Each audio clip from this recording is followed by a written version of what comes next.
Hello, everybody, and welcome to the Tuesday edition of Video Clips, which is brought to you by Wellness Forum Health, the Wellness Forum Institute, and Make Americans Free Again.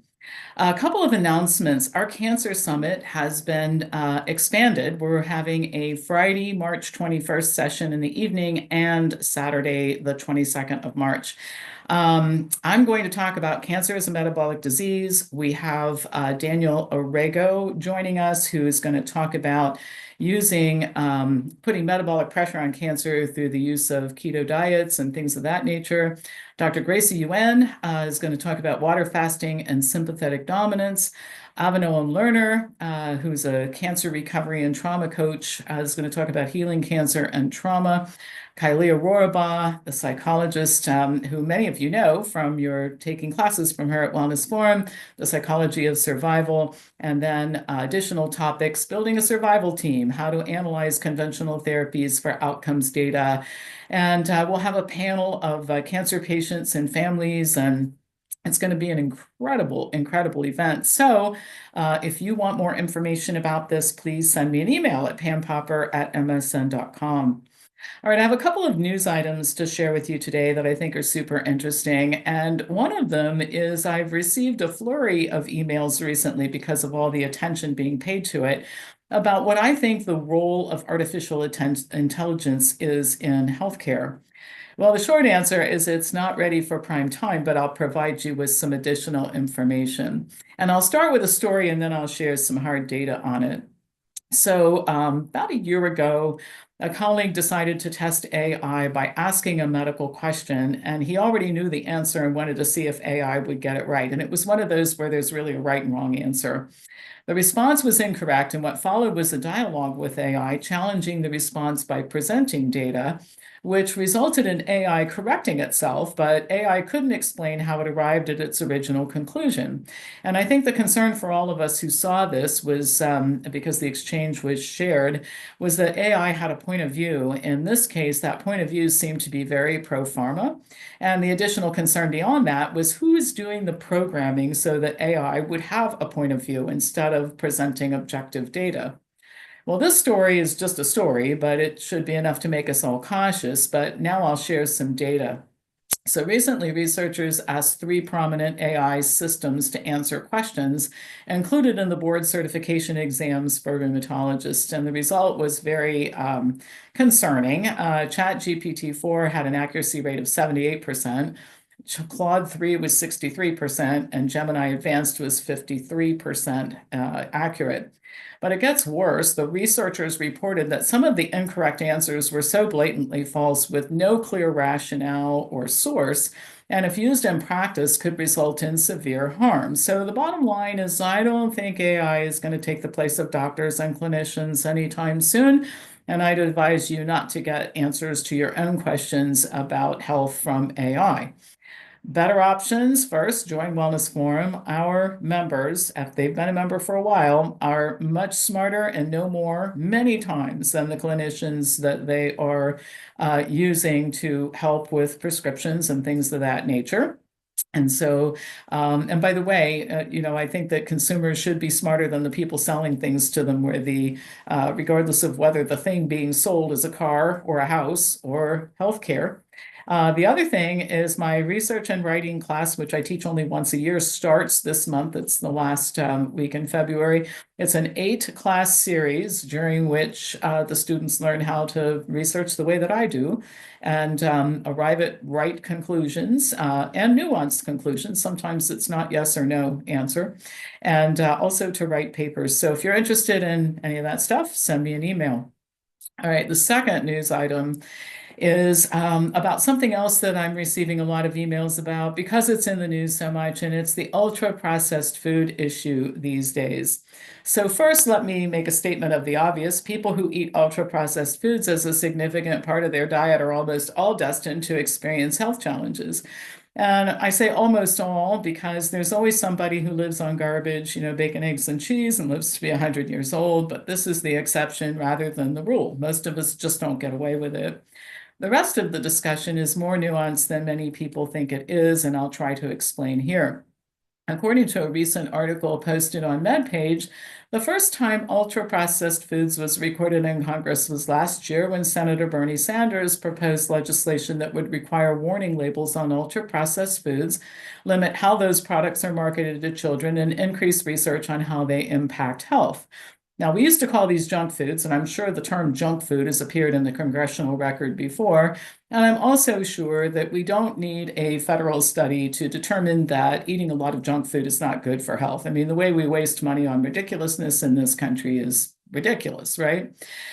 That's just one of the problems I have with Bernie's ideas. A law limiting the ways that cereal and cookie makers could advertise would never stand scrutiny, even if passed. This is an example of how our elected officials waste money and time. They don't even understand our Constitution, or at least they don't appear to.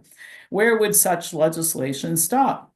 Perhaps next would be rent-to-own centers. Obviously, people pay more for appliances and furniture if they rent to own, and this is bad for poor people, so we'll no longer allow these companies to advertise. I mean, I could go on, but I think you get my point. This isn't going to happen, and it's a slippery slope that should make all of us cringe a bit. After the last 5 years, we should be concerned about all government intervention, and I think the conclusion sensible people reach is we need less of it, not more. Another issue that has to be considered is personal responsibility. You know who's responsible for what children see? Parents are responsible. And they are also responsible for what they eat. So I'm sick and tired of the proposals from the nanny state to dictate issues like this. And I'll reiterate, I don't think it can. Many people are upset that the Dietary Guidelines Advisory Committee of the USDA didn't take a hard stance on ultra-processed foods. But again, I don't think everybody was sitting on pins and needles waiting for some committee of the USDA to tell them that candy bars and sugary cereals are bad for them and deciding what they're going to buy at the grocery store next week based on these silly guidelines. But there is one tricky thing we need to cover, and this is where we stop with common sense. Well, it involves common sense, but it also involves how decisions are made. What actually is the definition of ultra-processed foods? Well, Professor Carlos Montero and his colleagues tried to address this some time ago by developing the NOVA classification of foods. The system specifies the criteria for degrees of processing, which should allow for some standardization. Now, to be truthful, it's been helpful, but even this system is not always definitive, and I'll give you an example. Whole wheat bread, processed whole wheat bread, which appears in every grocery store in America. It could include ingredients like emulsifiers, texturizers, and preservatives. Theoretically, such a product could be labeled as ultra-processed, but the fact is that there could be some debate about it, and it shows how difficult the task would be to regulate such foods. Some argue that the real issue is ingredients that make the foods hyperpalatable and addictive, like sugar, salt, and fat. That sounds good until you consider some of the plant-based alternatives that would qualify for warning labels or censored advertising or other regulatory hurdles.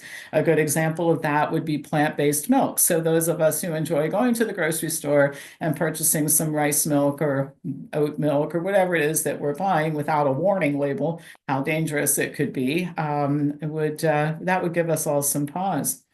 Another one is meat substitutes from companies like Beyond Meat and Impossible Foods. They were marketed originally as products that could help save the planet and offer alternatives to the antibiotic, steroid, and hormone-laden animal foods that are so prevalent in the American diet.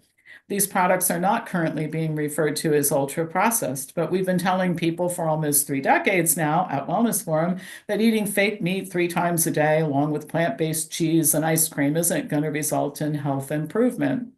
On the other hand, sending people back to eating hamburgers and pork chops and cheese that might not be as highly processed when consumed liberally can increase the risk of cardiovascular disease and cancer and may not be a good plan either. Trying to determine which foods are good and bad and processed or ultra-processed is not easy, and any discussion about it might take so long as companies object to categorizing of their foods and how they're being discussed or marketed or whatever, would result in possibly nothing getting done at all. In fact, that's the norm in Washington, D.C. We just tie it up in so much boondoggle and horse manure, nothing gets done at all. I'll add to this the economic interests concerning this that have to be considered. Grocery stores stock foods people want to buy. They aren't going to make money trying to make people purchase products they don't want to buy. Food companies also respond to the marketplace. If people want to purchase ultra-processed foods, these companies will make them. But some say we should at least require warning labels. Really? I know when I purchase vegan chocolate and vegan ice cream, it's not health food. I buy it anyway sometimes because I'm a grown-up and I can do what I want. And I don't know that, again, the nanny state determining which labels get placed on which food, more of that garbage is not what we need. The bigger issue really is who gets to decide. Do we want a committee in Washington, D.C. deciding which foods have warning labels and which don't? I have a proposal, and it's so much easier. Disallow health claims on the products and only allow pictures, the ingredient list, and claims like delicious or takes only 5 minutes to make, etc. Stop allowing good source of calcium on chocolate chews fortified with calcium and good source of protein on the label of frozen veggie burgers. These types of misleading descriptors, which are allowed by the FDA, are one of the reasons why poorly informed people do buy sugary cereals and cookies thinking that they might have some value. And then let's get more people engaged in helping to educate people at the community level, like what we are doing with our Food Over Medicine clubs to make better choices concerning their dietary pattern.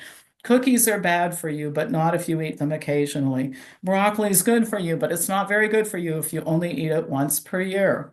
Let's not rely on the government to fix this. Let's do it ourselves based on common sense and bringing a message that people can adopt into their own daily eating habits much more easily than trying to figure out, is this ultra processed, minimally processed, dangerous? I mean, all of this is ridiculous. Eating a health promoting pattern is the way we make Americans healthy again, if that is truly what we're going to try to do.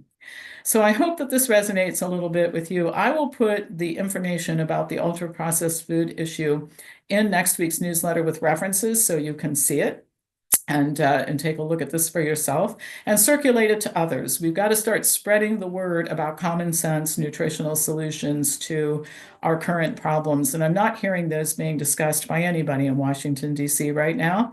And that also isn't new. It's been going on for decades as well. All right, that's it for today. As usual, pass this on to anybody who you think would enjoy watching it. Thank you for watching, and I'll be back to you on Thursday with more news.